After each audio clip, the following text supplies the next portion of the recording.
Are you sure? Yeah, there we go. People hear me over the traffic and so on. The president's here, so I can do this, and I know I'm not going to be stuck up here by myself when I'm done. But welcome to all of you. This is really a great day for the Institute. It's a great day for Susquehanna, I hope. And certainly, speaking for anybody who went through this house last December, as the creative writing faculty did, and as people from facilities did, and a few deans and so on, wow, what a transformation. You can take my word for it or the word of anybody in creative writing. It was a dungeon in there. Made even odder by the fact that it was full of cots for the swine flu. So it looked very much as if there was a plague. And they had removed all the bodies because everyone was empty. So what came after that was the effort to transform this place into the building and the inside that you see today. What I want to do in 3 or 4 minutes, so that I don't bore you too much, is give you a real quick history of the Writers Institute, because many of you standing here are only seeing it as it exists now. And I have a bunch of thank yous at the very end, but the first person I want to thank is whoever came here as a consultant to evaluate the English department in 1992. And on his report, he said the university should make better use of that fellow who is running the Academic Skills Center. And it was the trigger. You know, I say it's kind of amusing now. But what came of this, the dean at that time, Dawn Housley, cobbled together a small budget and some duties and created something that he named the Writers Institute. And in 1993, we jump-started this with myself and 3 creative writing minors. So we could have had that party in a phone booth at that particular time. After that, things began to happen rapidly. And the big difference was in 1996. The university approved a creative writing major. We had 9 volunteers. 5 of them were freshmen, 4 of them were sophomores at that particular time.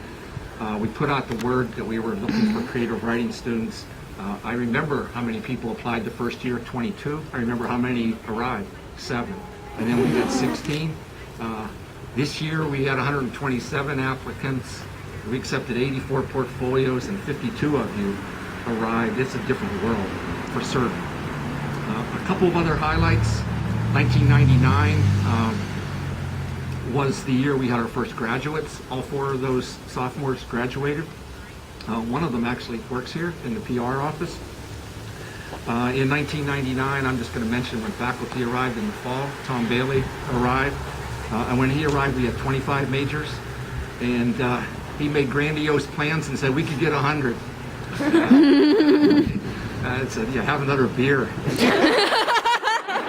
Okay. It seemed impossible, and yet here we are. In 2001, we had a 3rd person. Her name was Karen Holmberg, and she was primarily in poetry. We had 43 by then.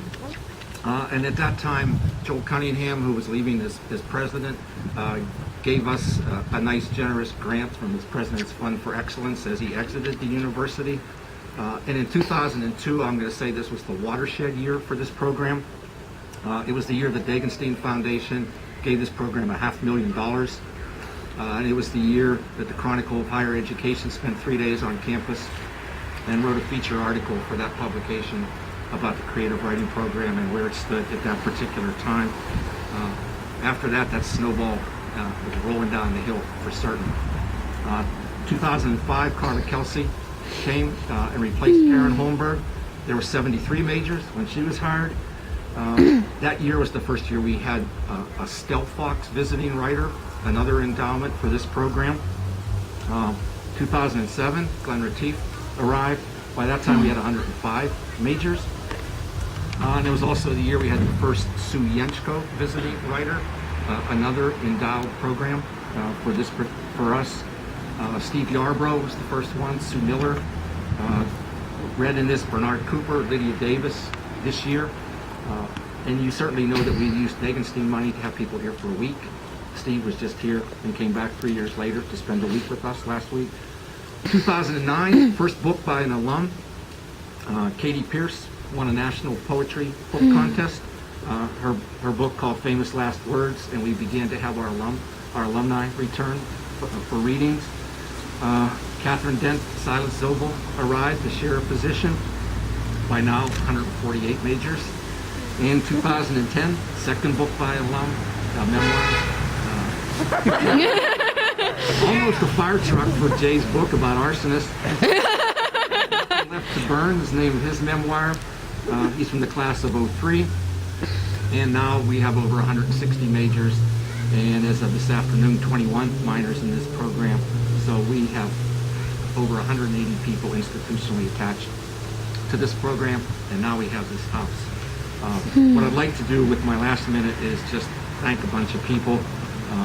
Some of these are pretty obvious. President Lemon certainly has been a supporter for this. The former provost, Linda McMillan, who got to listen to us argue about all kinds of things and put up with us and was highly supportive. Valerie Martin, the dean, who got to sit through all this planning and so on. Chris Bailey and the facilities people, extraordinary, the job that they did. I can't thank them enough. Mike Coyne, overseeing the financial side of all of this. He's the person who knows all the rules and regulations and laws and the reasons why some of these things are designed this way. And then my faculty, the possessive gets in there. Writing faculty, and I think you know them all, but I'll point them out again. There's Tom Bailey, there's Glenn Retief, there's Joe Scapolato, who is now working for us as well. Where else? Where's Carla? There's Carla Kelsey. And if I listen for some squeals, I know where Catherine and Silas are back there with Emerson, our newest recruiter for the program. He worked open house like a champ. I understand. I'd like to acknowledge the former administrative assistant for this program, Crystal Van Horn, who I think is here. The current administrative assistant, Carolyn Trotta, who has been a wonderful addition to what it is we do. And last, certainly, all the past and present creative writing majors, because it's what you guys do and your success and your achievement that makes us who we are. So thank you very much.